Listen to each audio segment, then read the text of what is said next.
welcome to Work for the Left Side. I am joined this week by Mr. Radu Bulat. Dude, slight technical issues a minute ago, hopefully sorted. How are you doing? You good? Not so bad. How are you doing? Yes, awesome. I heard every single word of that sentence. That's a good. So definitely think it was an issue on my side, so apologies. Yeah, dude, I'm looking forward to this chat because obviously anybody who knows the channel knows I've had the privilege of speaking to quite a few people recently from not only just Pursuit, but there seems to be a trend of Pursuit people coming from EBW, which I know yourself, doing a bit of research. You are EBW alumni, I would say. Yeah, regrettably, I am EBW alumni. Though that said, EBW provided a good foundation for what I do these days. Though I do have some history in wrestling that actually predates EBW. Okay. I didn't want to go too far back because I don't like to. I know some people like to do the research, do the structure. I like to pick people's brain and find out directly from them, the information, because I don't always know what's trustworthy, what's not. So yeah, obviously I noticed a lot of EBW, obviously Pursue LDN. So yeah, what came before EBW then? Well, originally I started training at this gym that was run by this guy called Alan Johnson, who was actually trained at the NWA Hammerlock School in Kent back in the early 90s. The promotion, I didn't actually debut for his promotion, but he did give me my first initial training. And I think as much as I sometimes kind of look back on those days with a little bit of regret, like me not going out to certain places earlier, I have to give credit to Alan for giving me like the general basic structure of what I learned. Though I did have some additional training by Keith Myatt, of all people, back during the 1PW Academy days when I first met with Robbie X, when he was only like 13 years old. Look how he's come since then. Fucking hell. He's come on a little bit. He's definitely doing something right. But yeah, Keith Myatt, obviously a huge name. Anybody who knows the British wrestling history knows of Keith. I had the pleasure of seeing him numerous times at PCW, as well as some other promotions kind of thing. So yeah, man, it seems like you've travelled a long road and had many good stops here and there and picked up bits and bobs from numerous places, which I would think you're kind of putting all together now. Yeah, I always kind of think that every wrestler is a work in progress. Like even the most polished of wrestlers will always have like their strengths and drawbacks, which even the most even ones which have like been making a living out of wrestling for years, if they're sensible, they'll always kind of like, at the very least, they'll look back at some of their like more recent matches just to make sure that everything is up to like standard. Because after a certain point, you do find it difficult to improve certain areas, and age is what it is. And you will find at certain points that you can't do the things that you used to do. So you have to find different ways to do it. Like I remember seeing this this podcast with Will Ospreay. He doesn't wrestle the same way that he does now as he did 10 years ago. In his own words, he literally cannot do some of the things that he does now for a variety of reasons. Yeah, I think it's kind of like it's learning to pick your spots. It's learning to work smart kind of thing. Obviously, wrestling fans who have watched certain wrestlers over 10, 20 years, you kind of see their style develop. It's like you said, you never stop learning. You always, if you stop learning, you become complacent. So you always kind of want to look at something, try and improve something. I mean, the prime example for me would be, Austin. He was a technical. He never gets recognition for being a great technical worker. Suffers a broken neck. Totally has to change his style. Mm-hmm. Has to rely more on his character as well. Yeah. Which, if you don't have the good foundation for that stuff to begin with, you're going to struggle. Definitely, that's it. So that's the thing. That's why it's important to build the character. I mean, obviously, you were going to tell me the story before I hit record. I wanted you to tell it me on screen. The name. Okay. Well, I wasn't always known as Radu Bulat. I used to go by the name of Alex Stanley at one point, which was actually taken from it was actually taken from A Clockwork Orange. It was the name of the main character and the director, Stanley Kubrick. It was just a throwaway name that I came up with on, like, I think the week that I had my first ever match. But the name Radu Bulat came from just this little. Well, when I was first starting out, one of the popular things that me and my mates were doing at that time were any time that there was like commentary done in a match, we would always use each other's shoot names just to repeat. So I kind of got the idea in my head of using, because I have a lot of like friends from Romania. I decided to use one of their names. The dude, like the legit, the real Radu Bulat, is actually a psychiatrist in Bucharest for a mental health institution. So more than likely, if you or anyone else listening to this ever unexpectedly finds themselves in a mental hospital in Bucharest, and you look up and you see a doctor with the name Radu Bulat on it, chances are he's going to know me. You know? Yes, you know my my English gypsy friend. Very nice. Now tell me about your mother. Slums people. And he literally sounds like that as well. He literally sounds like Bela Lugosi, you know. Wow. Huge props for the original name. Any reference to A Clockwork Orange is always going to be hugely appreciated. So obviously Malcolm McDowell smashes it in that film. So obviously you've got this Radu character then, you know, let me do the generic stuff first, okay? I'll ask everybody who's on, what made you take those first steps through the door? What made you start training? You know, was you a diehard wrestling fan? Did you go with a mate? Did you get dragged along? Everybody has a different kind of story. It was a little bit of everything, in all honesty. One of my friends from school, who I don't talk to anymore, unfortunately, he went down to that particular wrestling school that I mentioned, that was run by Alan Johnson, and he didn't have any physical, like, athletic background at all. So he struggled to even do basic stuff.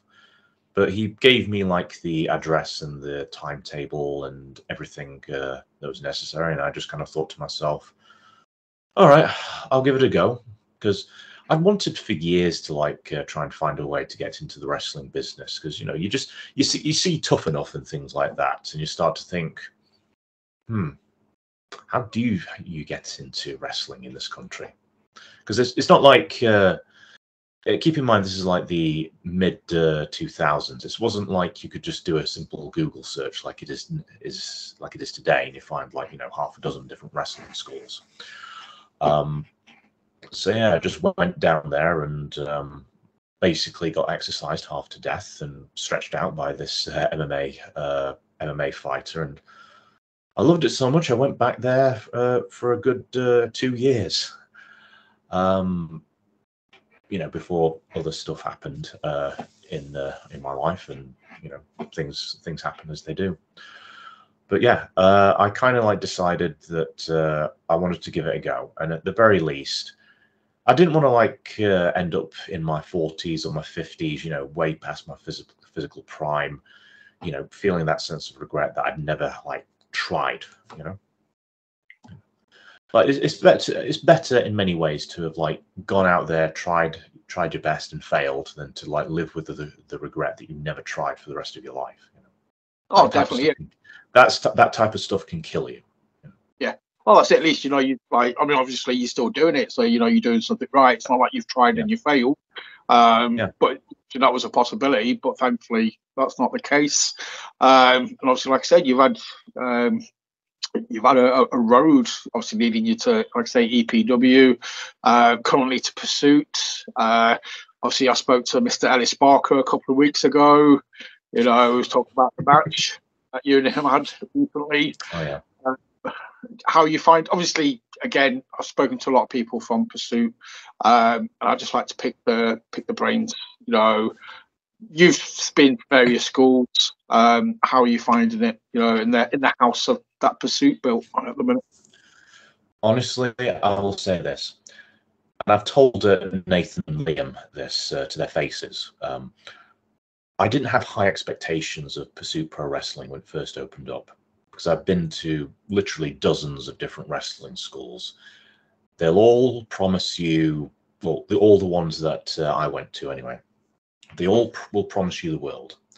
They'll say that, you know, they'll teach you how to wrestle, they'll teach you, you know, how to get bookings, they'll make you a champion, you know, list as long as my leg, and they'll fail to deliver on it because basically they look at you as a pay pig. You know, they just wanted your money.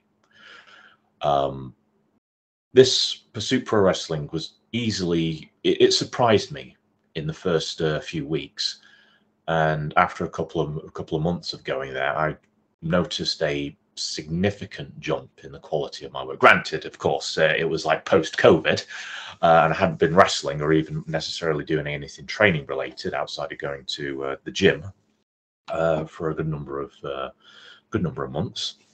So I just kind of fell in love with the place. It is genuinely one of the best wrestling schools I've ever been to, and it's thanks to a combination of Nathan actually having a good business head on his shoulders, which is one of the few compliments I will give you, Nathan. And it's due to Liam having a natural knack for teaching, I think. Like, he's one of the few. I've had a lot of people who've like acted as, you know, teachers, coaches, mentors, whatever label you want to give them. Liam has this ability to kind of like recognize your strengths and your weaknesses and try and teach you ways to either improve on your weaknesses or find ways to hide them. And I can see this in a lot of the people that you might have seen on the in-house shows, especially ones that, I'm not going to like, you know, out anyone like this, but especially ones that have learning difficulties, you know, or on the autism spectrum. And being someone who actually has like a very mild version of Asperger's syndrome, and I've struggled with it throughout my entire life, that easily has made me a fan of PPW. And, you know, hand on heart, I will always like sing the praises of PPW for as long as I live because of that. Yeah, I mean, everything, you know, that I've heard about it, that's awesome as well. It's just like you have to treat everybody as individuals, you know, and that's what they do very well by the sounds of it, you know. But like you sort of said, that's one of the greatest things you can do. Again, for old school references, you know, that's what they used to say about ECW. You know, they used to find a way of, you know, making the strengths look 10 times stronger, but then kind of hiding the weaknesses very well, or working around them. But everybody operated, you know, 100%. That's the best thing that any wrestling can do. Yeah, and PPW gave me my first ever hardcore match as well, and they put it right in front of Danny O'Doherty, the promoter for Rise Underground, and Michael Caden, one of the, you know, top deathmatch wrestlers in the UK right now. And you can't get a better introduction to the hardcore scene in the UK than that, can you? Yeah. I was going to mention Rise as well, because I noticed that you've dipped your toe into the Rise waters, and not so much my toe, I dipped my whole fucking head in it. I was trying to I've got a fucking scar to prove it and all. Yeah, I say that's actually from another match, but, you know, still all the same. Yeah. 30 drawing pins in my back from Michael Caden. I fucking love that dude. Dude, that's the kind of shit that bonds people for life. Wrestling is weird like that. Again, it's not just, I think any school or any training unit that's close, you know, they always kind of refer to themselves as just a freaky family. You know, you get people from all walks of life. all coming together because of that one thing that everybody loves, which is wrestling. So, but yeah, Rise. Obviously, I'm based in Leeds. You know, I'm a big fan of any promotion that operates here. But Rise is definitely unique. So I always like to pick people's brains that have experienced a Rise crowd. Yeah, how did you find it? Did you enjoy it? Did you obviously you managed to walk away from it? Yeah. It's a bit sad, but well, the match itself, the first match I ever had for Rise was actually Halloween of 2002, the last Spooky Slam show that they did, which, as I recall, I think it's still behind the paywall for their Patreon. I don't know if it's ever going to get uploaded. Might not have necessarily been the best match, you know, by their standards, but it was a fun experience for me, and it was an opportunity for me to, ironically enough, a year prior to that match, literally on Halloween, I was watching Michael Caden in one of his death matches with Big Fucking Joe, and I kind of thought this was at the point when I was really like putting some serious consideration into getting involved in the deathmatch scene. And then 1 year later, I'm in a match with the dude. And I literally got told I was going to be working that match the night previously by Caden himself.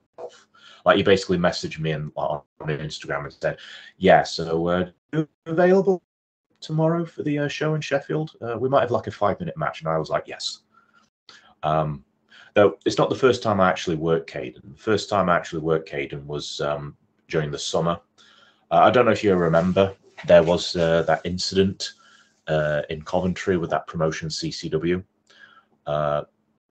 Basically what happened, just to give you a bit of a refresher, there was this it was this match on a family-friendly show where these two wrestlers, it was a hardcore match, but these two wrestlers decided to use light tubes and a garden strimmer in the match, and there was a lot of blood involved. Now, yeah, I'm going to be honest with you. As a kid, I watched a lot of gory films. You know, RoboCop is one of my all-time favorite films as a child. I'm surprised that my mum let me watch it, but then again, you know, my mum's pretty based like that.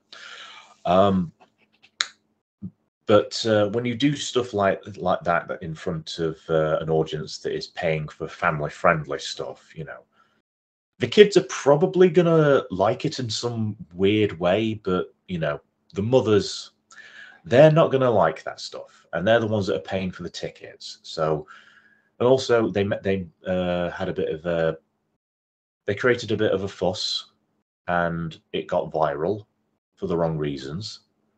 And then the council got involved, which meant that a lot of shows around the UK got cancelled, including a Rise show, including a North show.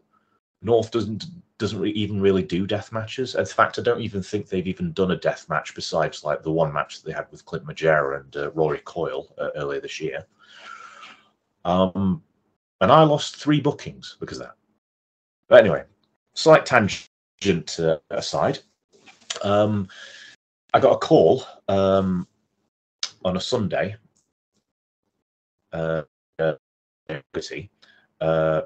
right as I was just about to have an afternoon kip after work, asking me if I could get down to Leeds to have a match with him and Caden.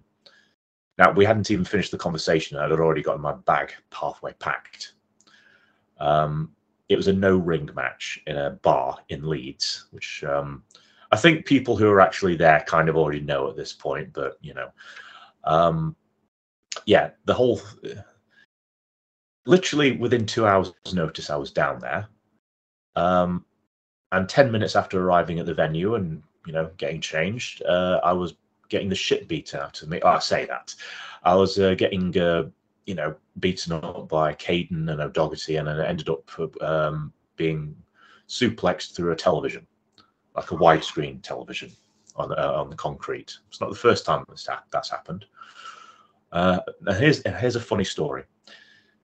At the end of the match, the way that we planned it, there were like these bins, you know, because it was a Sunday, and you know, bins go out the following day.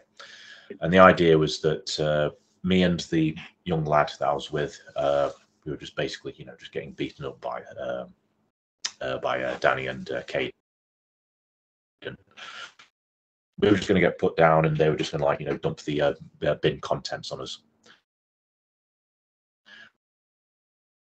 So we get thrown up against the wall, and opens up the bin, and there's nothing inside of it. Absolutely nothing, except maybe it's like some like little bit of gunge and like these like put out cigarette butts that someone had probably put in there over the years. And his response was utterly hilarious, because he was right next to me when he said this. He kind of looked over, had this kind of like, you know, wide-eyed look in his face, and he was like, "Oh shit!" And I guess he kind of went over to Caden to like try and let him know what happened, or maybe try something, because I was busy kind of in the bin itself, and I was thinking, that's going to be really nasty to go in there, but I'm going to have to go in there. And eventually Danny comes over to me and says, "You okay, we're going in?" And I'm like, "Yeah, sure, go ahead." So he's like, picks me up, dumps me in head first. Fucking lad goes in after me. I was laughing the whole way through. I'm pretty certain it didn't get caught up on the camera, but I was like, you know, just tucked on underneath. Well, obviously I was upside down. But I was just giggling as the whole thing was happening, because it's like, this is fucking stupid, but it's funny as hell.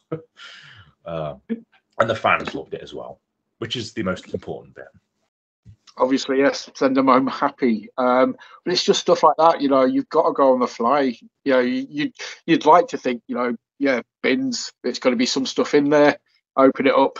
Nope, you're just going in there with 10-year-old cig butts and gunge, and yeah, what can you do but laugh about it? I thought he would have checked to make sure that there was something inside there at some point, but you know, sometimes, you know, when you're improvising a match like on 2 hours' notice, you don't have time to go over the details. In hindsight, I bet that didn't happen again. Every time, if they ever did that spot again in the future, you know, somebody's checking the bins beforehand next time. Guarantee you. Yeah, Danny, as soon as he gets to the venue, he's probably going to get like, he's probably going to be the first thing he does before he even opens the door. He's going to be like, okay, check that, all right, cool. And then he's probably going to come out like once every half an hour just to make sure that no one's like messed with it. It's like, right, cool. Yeah. Because the way that it's been explained to me, Danny is a real detail freak.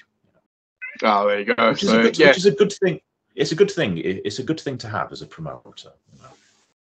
Oh, definitely, yeah. Because at least, like, sort of, I mean, that must have totally blew his mind, you know. Because, like you sort of said, if you're used to everything being in place, or you know what everything's going to be, just even that slightest little bump, it can just throw you off track. And at least you managed to, you know, crack on, and it didn't derail you for too.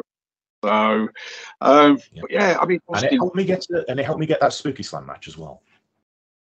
There you go. You see, in hindsight, yeah, it was worth the. I could only presume the smell and just the lack of cushioning. I mean, I was laughing, so I didn't have time to really, like, you know, the richness of the gunge that goes into to the bins of Leeds, unfortunately. But you know, I suppose there'll be a time and a place for something like that. Hopefully, never. We're talking like, so what? I mean, what kind of made you go down that route? You know, having these kind of matches, because not everybody I get to speak to has experienced, you know, this kind of just brutality, just carnage. Did it happen by accident? Did you kind of get into wrestling thinking this is something I want to explore, or did you just get a booking and think, you know what, I need the money, I'm doing it? Well, I'd always been a fan of hardcore wrestling. Like the first ever, like one of the first ever wrestling shows that I ever watched on television was SmackDown. And the first match I ever watched was Sean Waltman versus Chris Jericho. Sean Waltman being one of my first inspirations and my first favorite wrestler. And the match after that was a hardcore match between Raven and the Big Show. And that kind of got me into the mentality of this, like, well, okay, this is different. And it just kind of went on from there, especially when my mate introduced me to ECW. Like, give me a couple of VHSs of ECW. Yeah, if I remember right, it was Barely Legal 97, Hardcore Heaven 98, and I believe it was Living Dangerously 99. Yep, they were my first 3 ECW tapes that I ever had. So I think they were like the only 3 at one point that was out for general, for you to buy kind of. Obviously, Barely Legal 97 being the first official ever pay-per-view, and then it was just obviously talking Big Show and Raven. I'm presuming that was just before WrestleMania 17. Then when you had the Raven and Show and Kane in the amazing triple threat match. Yeah, it was in January of 2001 when I watched that. Yeah, and that was like round about the same year that the one of my to this date one of my favorite hardcore matches between Raven and Rhino happened at Backlash. Yes. Underrated. Yeah, don't like to sort of put on anyone else. For me personally, Raven is a very underappreciated talent in the wrestling world. I think Raven's awesome. His character work. I think anybody in this day and age who's learning the trade could just study Raven and pick up a shitload of stuff. Yeah, easily. He does have this. One of the biggest criticisms that I've heard of him is he can get very lazy at times. Though, considering all the problems that he's had over the years, I can kind of understand why he tones down his style. I mean, some people criticize his psychology, that he over relies too much on it, but after a certain point, psychology is more important than the actual wrestling content sometimes. Yeah. Oh, definitely. I mean, as long as you're telling the story. I mean, I've heard people say, to have a really good wrestling match, you only really need to take one bump. You could have a really good wrestling match and just take a single bump, and that's the last one before the 1, 2, 3 kind of thing. If the psychology is right. So, but that's something else. I would argue that the bar has been placed high enough to the point where one bump is never enough. But it also kind of depends on you yourself, your particular style as a wrestler. If you do one bump and it's a comedy match, then that better be the finish. If you do one bump and it's for the most part any other match, they're gonna want a little bit more from you. Again, no, I don't know. Yeah, I mean, obviously, you know more than I do. I think it was I might have been paraphrasing a little bit, but it was a Bully Ray quote that I heard within the last year or so, where so I'll look it up and see if I can just I'll put it somewhere just to sort of see if I got it right or not. But yeah, I agree with you. I kind of heard it already. It's like, as a fan, I want to see more than one bump. But unless it's like a 20-minute chain wrestling match, or as you say, comedy match, give me reversal, reversal, reversal, reversal, bump. Yeah, I'll take that. Yeah, like the Bryan Danielson, Claudio Castagnoli 15-minute headlock from PWG. Yeah, that's I'm not going to argue with those two guys. They can do whatever they want to do. To be fair, I mean, to be fair, they're two of the only wrestlers that are alive today that I think can get away with that stuff and actually make it entertaining. Yeah, that's it exactly. So, yeah, if you think you can get away with doing one bump, you must have the utmost confidence in yourself. And probably not that good. You will need more than one bump. If anybody's listening to this, totally ignore me. Please do more than one bump. You will not get over just by doing one bump. So the deathmatch thing. So obviously you got into it with being a fan of hardcore wrestling. I'm presuming, as we talked about it earlier, as you get older, you kind of got to start working smarter. I'm presuming those kind of matches are kind of, you want to start leaning more towards working safe. Is the only way I can put it. Criticism that I did get from Eden, from first hardcore match that I ever had, which I've taken to heart, ever since then, is to try and get the most mileage out of everything that you do. You can't just have like a CZW style ultra violent clusterfuck where the ring is filled with all sorts of fucking gimmicks, and it just basically goes in a rinse and repeat of picking up some random shit and smashing it over someone's head and back. you know, it can. I mean, it's fascinating to watch the first few times, but I can mention a lot of names that anyone who's never watched deathmatch wrestling or has like their own criticisms about deathmatch wrestling, they can look up.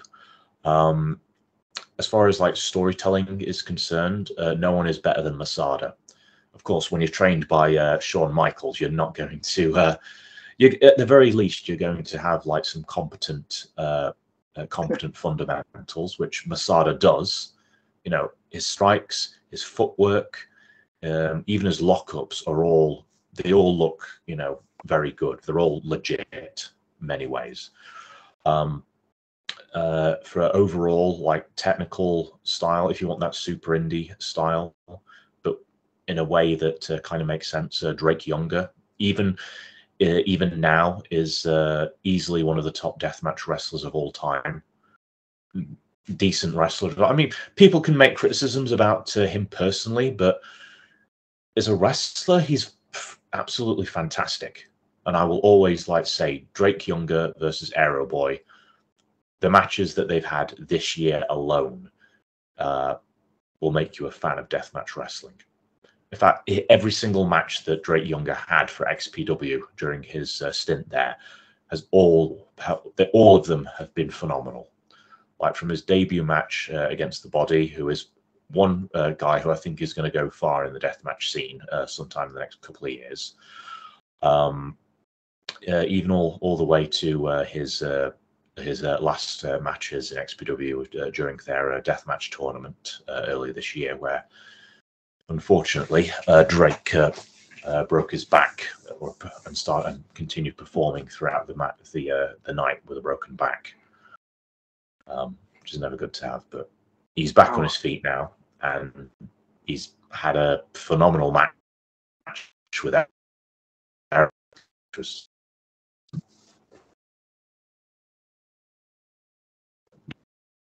definitely.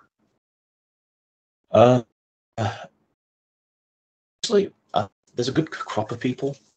I could like keep mentioning names, but I imagine that we probably want to go to. We probably want to focus on UK guys quite a bit. Oh no, I'm just wrestling in general. Good for me, because you know some of these guys I've not even heard of. I'm not gonna say that I know that much about it. I know a little bit. So the more that I know about it, I can go off and check this sort of stuff out. And if it's for my liking, I'll keep watching. If it's not, I'll appreciate, but revert back kind of thing. So you mentioned a couple of names there. I'm going to be like, okay, that's cool. I'm going to definitely hit them up on YouTube later and see what I can see.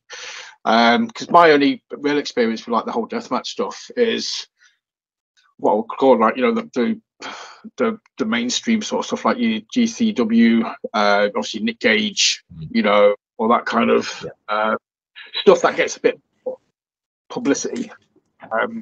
It's still, you know, brutal as hell, but I can imagine it being too pop for some of the deathmatch bodies. I don't know about that. I mean, Nick Gage is the man, you know. He's been saying it for enough years for it to be true at this point. I mean, but obviously, I used to have this like weird like fixation on Nick Gage during the early 2000s, purely because he took himself so deadly seriously. And this is back during the days when he looked basically kind of like a pudgy. He looked like a pudgy 20-year-old that was trying to like, you know, act hard in front of his mates. But now he's a 40-something-year-old man, and he looks like if he wasn't a professional wrestler, then what do you imagine he'd be doing? You know, he literally looks like what he literally looks like what his gimmick portrays him as. You know, a fucking gang leader. You know, fucking MDK for life. I can't do the hand thing, unfortunately. Jet Marshall can do it way better than I can. but obviously, that sort of stuff, and obviously, you know, while we're talking about Nick Gage, major props to David Arquette, you know, for even thinking about going into that world. If you obviously know the Gage Arquette match, I heard that match was going to take place, and I was thinking, are we talking about the same David Arquette here, or is this just someone, you know, that was that has just taken the name? Former WCW world champion. just fuck you, Vince Russo. That's all I'm saying. Well said. Well said. Yeah. But yeah, like seriously, if you're gonna get involved in a death match with Nick Gage, don't flinch when he's cutting you up. Just don't. It's gonna happen. You know. Yeah, you've got to risk something, and it make it 10 times worse. So, but that is, as you saw, just pop a couple of aspirin and grit your teeth. You know. Wise words. I'm saying that like it's a normal thing. Words to live by. Take a few aspirin, teeth, bosh, sorted. Yeah. The secret to any death match. Right, that's it. Now I know the secret. Just a few aspirins, grit in your teeth, crack on. I mean, you could also substitute the aspirin for like a couple of shots of whiskey, or vodka. But you know, sometimes you've got to be sensible and you've got to drive home. There we go. You see, that's the one. Yeah. Right. Don't drink and drive. No. That's a public service announcement from your friendly neighborhood vampire. Talking about that, then let's get it focused back on you. Obviously, you know, yeah, the Bulat character, you know, we've obviously touched upon it, you know, where the name came from, but the actual character himself, you know, how did the wheels start turning? When obviously all characters, I think, are in a constant state of flux. You know, you're constantly developing them. But how did you get to where you are now, the character? Well, originally when I decided I wanted to come back to wrestling, so I took a little bit of a break at some point. I decided I needed to have a character that would make up for my poor speaking skills at the time. Not that they're necessarily all that good now, but you know, back then they were absolutely terrible. And at the time, just for clarity's sake, I do come from a Roma family. That's kind of why I look the way that I do. I'm half. So I was getting into a situation where I was getting older, and more people were basically saying, you know, your English is really good, you know, or so how long have you been in England? And I was like thinking, I'd been talking to them with my, you know, lazy, barely there Yorkshire accent. And I was kind of thinking to myself, what the fuck is going on? So I just kind of thought, I can make a character out of this. So I went to the promoter and I just kind of suggested a foreign heel type character. But I didn't want to do a French character. I didn't want to do a German character. And I didn't want to do a Russian character because they'd all been done to death in their very camp show. You know, not that that's necessarily bad, but I wanted to be something different. And at the time, if you remember, this is like back in 2012, all the papers were going on about, you know, all these, like, because we were still in the European Union at the time, there was all the papers were going like, oh, there's all these like Romanians and Bulgarians that are coming here and creating, you know, mischief and, you know, ticket jibs and all that stuff. You know, so kind of the same thing that happens like every like 10, 15 years or so. I kind of got to thinking, well, I know a lot of Romanians. And so the wheels got started turning. Now, the average Romanian doesn't actually cause that much mischief, believe it or not. Or at least not, you know, in their own country. Like maybe when they go abroad or, you know, a Hungarian's involved, but, you know, that's what it is. Stay out of Transylvania.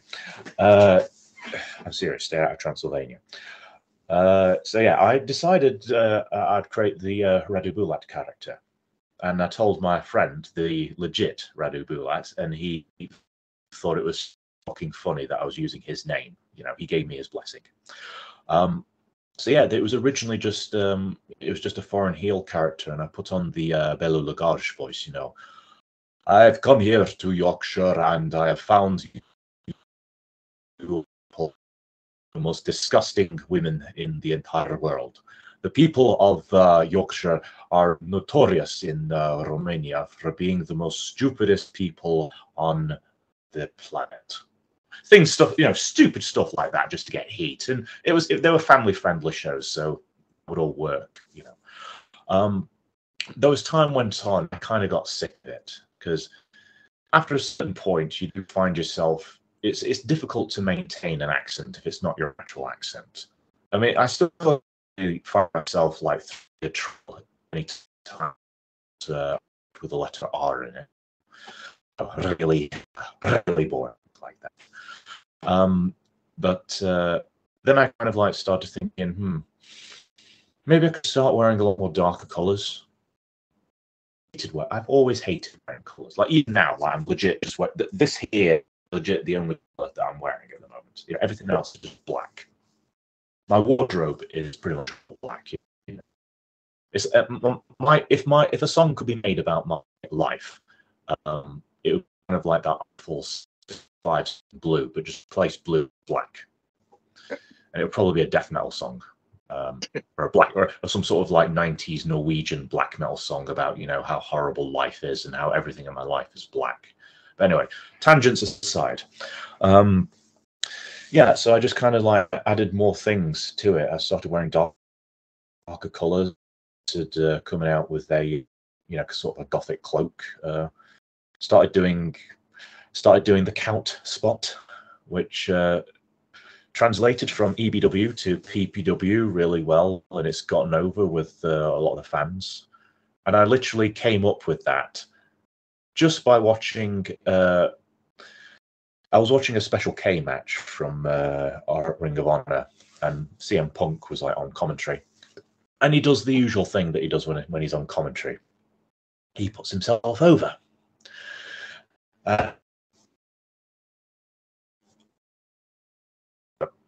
You remember what they were like back in those days? They were just a bunch of young dudes who were, I think they were Mikey Whipwreck's trainees, and they were just basically doing like, you know, moves just for the sake of moves. And one of them decided to do the Three Amigos spot, and Punk just decided to do like count it, you know, in the style of the Count from Sesame Street, along with the at the end. So I watched that, and I was working a show on the weekend. So I decided, I went up to my opponent and I just said, right, at some point I'm going to do the Three Amigos thing, and I'm going to do this thing in here. I'm going to see if I can get it over. And he said, okay, see how it goes. So I did it, and it's still one of my top clips because I think it's still on my YouTube channel, but it's not particularly all that good match by today's standards anyway. But I did that spot, and it was so good that not only were the fans laughing, but the fucking camera lady was laughing as well. I could literally hear her. If you turn up the volume a little bit, you could hear her giggling, you know, as I'm just going 1 2 3 And the cheeky little fucking like razor the eyebrows as well that I did. I don't know why I did that, but it got over, and I still use that today. I'm depending on whether I'm like playing, you know, villain or blue eye. My reaction to it will be different, but those sad bastards at PPW fucking love it, so I'm going to keep using it. Dude, it works. You know what I mean? It's just that just the embodiment of wrestling. It's fun. I mean, yeah. It's just something that will make you smile. You can enjoy, and kudos. You know what I mean? You did it once, it popped. Yeah, just, you know, in the wonderful world of wrestling, you know, it's the silliest, most fun things that just get over and that people remember. And please, you know, we just need a Count 1 2 3 T-shirt or merch or something. It might be in the works. I might be thinking about trying to get an artist to try and come up with a design. I mean, speaking of my own merch, I do have my own T-shirts that I'm currently trying to sell. You can check that on my Big Cartel website, or you can message me on Instagram. You know, hint, hint, hint. Also have 8x10s and other stuff like that, including pre-used weapons. I don't know why I'm suddenly turning into a salesman all of a sudden, but you know, this is one of the few opportunities that I have where I can actually shill a little bit of merchandise. Yeah, man, we talked about, you know, the 1 2 3 spot. But the character then, so obviously, you know, you also say he started in a family environment, you know, the family shows. Obviously, not pantomime, but it had to be turned up a notch in those kind of shows. But now he kind of looks, or he appears to be obviously taking a turn for the serious. You know, he's kind of more for the grown-up audience. Yeah, for the more 18+ audiences, I would say, for at least the audiences that want a more in-depth version of the Radu Bulat character, I decided I had to. Well, during COVID, I developed a bit of a reading habit. I don't know if you see the bookcase behind me, but I've literally read all of these fucking books, and I've still maintained the habit even now. And reading all these books, one book in particular helped get the gears turning. It's known as Dracula by Stefan Andrescu, who is a historian, an academic from the University of Bucharest. He basically wrote this book. I have an English translation of it, but I do have like a PDF that's in Romanian as well. They're both more or less the same. Basically, it jots the entire life history of the historical Vlad Tepes, or Vlad the Impaler, you know, or Vlad II of the House of Dracula, as he's known in the history books.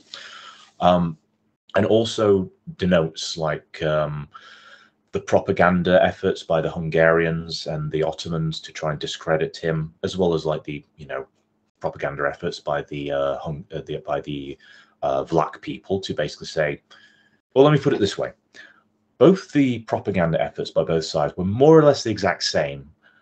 The Hungarians and the Ottomans basically said, here's this fucking, you know, mental Vlach nobleman who goes around impaling people, drinking their blood, and, you know, setting fire to whole villages and massacring thousands and thousands of people. What a horrible person he is. Whilst the Vlach sources were basically saying, yeah, he did all that, but he was right to do it.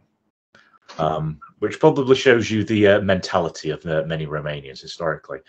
But that said, Vlad Dracula, though he is, despite, you know, his literary reputation, he's actually considered kind of a Robin Hood figure in Romania. Like there's many like different things that you'd find in day-to-day life that use the depiction of Vlad the Impaler as kind of like that image. Like there's a theme park that I know of. I want to go to see it at one point. If I manage to find the time and money to go down to the fatherland, as it were, and you know, go and check this place out. There's lots of different like beers, Sueca, the plum brandy that is notorious. It may as well be considered moonshine.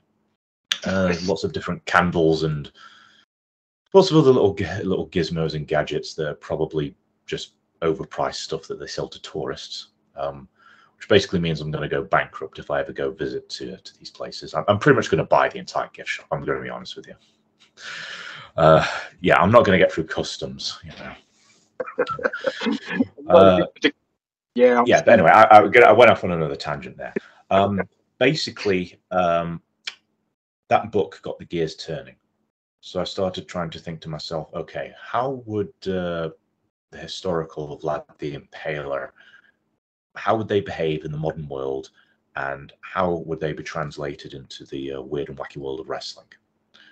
So I kind of like came to the mentality that the only way that I could justify, you know, a character like that coming into wrestling or having a reason to be in wrestling is it wouldn't be for money, and it wouldn't be necessarily for their country. It would be because the blood calls to them, and the blood forces you to obey. You know, it also tinges on the vampire aspect as well, because, you know, you'd expect, like, even if you're not necessarily like, you know, a fan of like vampire movies, you'd expect them to be kind of like drawn to blood. Yeah. They'd be drawn to violence. So you'd expect them to kind of like want to be like involved in something like that. And I suppose it depends on like the show itself. Like some even for the smart fans, they'll be willing to accept a semi-supernatural character in some way, like Krull, for example. You know, that big fuck off dude with a mask from ICW who no sells getting hit with a fucking gusset plate to the chest. Like it's very rare that you'll ever find a character like that in wrestling these days, even on the independent scene, because it's not necessarily that we don't have like people that size or with that imposing figure or that level of charisma, but I think fans are kind of, it's difficult to get a character like that over these days because, you know, fans can be fickle, you know. Although I do still think at heart every wrestling fan is still a kid. You know, I watch AEW and I still pop that there's a dinosaur on there. I freaking love Luchasaurus. I mean, I went to see Jurassic Park in the cinemas as a child. So, yeah, anytime I see dinosaurs, I'm like, fuck yeah. I think part of us always still wants that little bit of entertainment. We're always willing to kind of suspend disbelief just a little bit more for certain people. Yeah, I still really want Luchasaurus at some point. This is stupid. It's a stupid thing, but in my head, every time I see Luchasaurus, I have this sudden urge to wish to see him, like, you know, just yell at one point, "I'm a motherfucking T-Rex," and just lariat someone's fucking head off, you know. Or just like, I shit zombies, you know, that type of shit. So many people are going to wonder what the fuck I'm talking about. I'm fucking old, okay? I know memes from like 2012 that are still stuck in my head. Fucking put it in the search engine on YouTube. You'll find something interesting. That's awesome. But yeah, obviously, like you sort of said, but as wrestling fans, dude, I think you've kind of, especially with that kind of character, think obviously, you know, if you're doing what you're doing and you're doing it well, we will allow you that little bit more of suspension of disbelief where, like you sort of said, you can kind of play about with it a little bit more. Yeah, definitely. Some people that take themselves deadly serious as well, if it's a really good character, you'll eventually buy into it rather than just think, look at this fucking cunt, you know? Yeah. Sort of like the way that I kind of looked at Nick Gage as when in the early 2000s, you know. But then again, my like admiration for him in those days, taking himself so deadly seriously, because he was just entertaining, you know. The worst thing you can be is like take yourself so deadly serious and just not be interesting, you know. I mean, to be fair, there's three ways you can do wrestling. You can be really good, you know, really good. However, you can be bad, which is just bad, or you can be terrible, but terrible can be terribly entertaining, you know. Like Ultimate Warrior was terrible as a wrestler, but he was terribly entertaining and he made a fucking shit ton of money out of it, you know. Granted, no one really wants to aspire to be, you know, terrible, you know, to the point where, you know, you watch this person's matches and it's like, fucking hell, it's like a train wreck. But, you know, no one aspires to be like that. But you either want to be really phenomenally good or terrible to the point where, you know, everyone wants to see you, you know, for some reason. But don't be bad. Being bad is just fucking boring. Yeah, you want to be terribly entertaining or very, very good. So, well, talking to, I've just currently started, I don't know why I've done it to myself, I just currently started watching WCW in 2000 and talking of being just terribly bad. I'm like 3 episodes in. I'm like, this is freaking awful. But I will continue to watch it. I am a stupid wrestling fan who just... You are a glutton for punishment, good sir. Yeah. This is how bad it's got. Ahmed Johnson's just turned up as the new Harlem Heat. So I'm just like, no. Yeah. Oh, bloody hell, that guy. And he bloated up as well, bloody hell. Like, I didn't even recognize him. Like, what? I mean, I'd seen, like, you know, Ahmet Johnson in, like, some, like, clips of how he was when he was in the WWF, but when he came to WCW, and he obviously hadn't been quite as religious in the gym as he used to be, it's like, fucking hell, is that the same guy? Oh, I feel sorry for him. But yeah, so I'm being a nasty man here. I don't know why. I don't even hate the guy. That's the thing. It's like whenever you see someone who's like used to be like really like phenomenal and ripped and all that stuff, and you see them a couple of years later and they've kind of let themselves go. It's like, oh man, you used to be fucking huge. Fuck. Yeah. But no, nasty, truthful. There's a thin line somewhere, and it's either side of it. So, but yeah, dude, obviously, keep doing what you're doing. I think, I've obviously had the pleasure of speaking. I think characters are coming back more now. British wrestling went through a stint of it just being kind of normal people tweaked a little bit, but I think over the last 4 or 5 years, characters are coming back. Obviously, I've had the pleasure of speaking to like Axel, Freaky Felicia, Hardman. Oh bloody hell! I love those dudes. Jack Maxwell, all these guys, people that have worked on a character and built a character from scratch. And yeah, I love that shit. I just think you guys are absolutely smashing it, and yeah, keep working on the character, dude, because I think it's unique as well. Obviously, especially over here. I'm interested to sort of see where the path takes Radu. Well, I'm not going to spoil too much because the matches haven't been announced yet, but keep your eye on what Radu Bulat is doing in the year of 2024, because it may just involve a lot more death matches. And, well, I suppose Mr. Vampire can rebrand himself as Homicidal Black Metal. But then again, considering that, he's now, well, considering what happened at Bleeding of Wrestling last month, well, I'm not going to be alone. Let's just put it this way. Nice. Obviously, anybody watching this, keep your eyes peeled. I will do everything I can do to try and shine a light on it, share upcoming matches, let me know when stuff's going on. I'll let people know what's going on. But yeah, I've just clocked. We've gone over the hour mark, so I will not detain you for much longer. Dude, tell people where they can find you on the socials, where they can come and buy your merch, and keep an eye out on shows for you. Well, I'm usually active on Instagram. I do have a Facebook page, but I rarely ever update it with anything necessarily unique. So Instagram is probably the best place to check me out. If you want to check out Anime Matches, just type my name into YouTube. I have a channel there.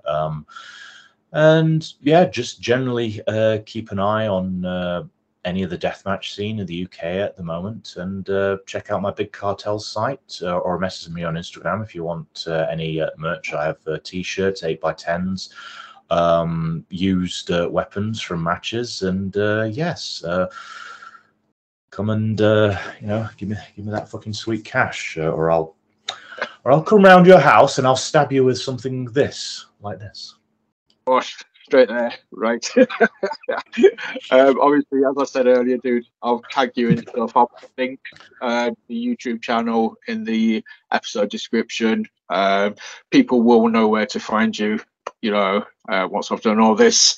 So thank you so much for obviously joining me and just having a good chat, dude. Thoroughly enjoyed it. So I can't thank you enough. Obviously, hit like, hit subscribe, share the video. Get eyes on the prize. It's not for me, it's for I want as many people to watch these videos, so these guys get the exposure and people know what these guys are doing, because what these guys are doing is awesome. So yeah, thank you for watching. We will see you again very, very soon. Thank you. Thanks.